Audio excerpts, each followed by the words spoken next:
Kasundaluhan sa 4th Infantry Division sa Philippine Army. Nagpasidaan sa mga mukandidato karong barangay and sangguniang kabataan elections nga dili magpagamit sa rebelding grupong NPA. Ilabi na sa paghatag og permit to campaign sa Bukirong Bahin. Aniyang report. Nagpahimangno karon ang kasundaluhan sa 4th Infantry Division Philippine Army ngadto sa mga mukandidato sa umalabot nga barangay and sangguniang kabataan 2023 elections nga dili magpagamit sa rebelding grupong NPA.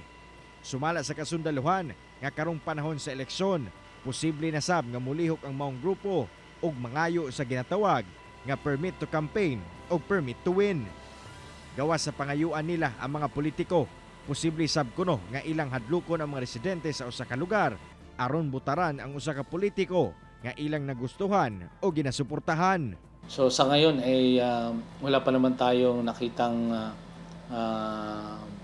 ganitong move ng CTG, but we're closely monitoring with the other law enforcement agencies, the PNP and other law enforcement agencies para ma-intensify natin ang monitoring natin with regards sa mga CTG na possibly conducting extortion activities sa area po namin. Hugot sab nga ginamonitor sa kasundaluhan, ilabi na ang mga barangay nga anaa sa hilit nga mga lugar. Kini aron masiguro nga luwas sila sa impluwensya sa rebelding NPA. So aside from that, we are in support role to the PNP and COMELEC in the implementation of the rules regulation, ensuring na safe at free from danger yung mga voters natin, and of course yung mismo the voting process sa iba't ibang mga polling centers.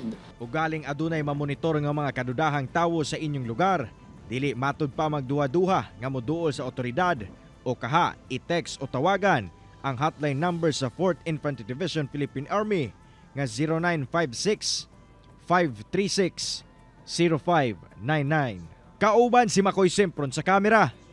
Ako si Cyril Chavez para sa At Home with GMA Regional TV.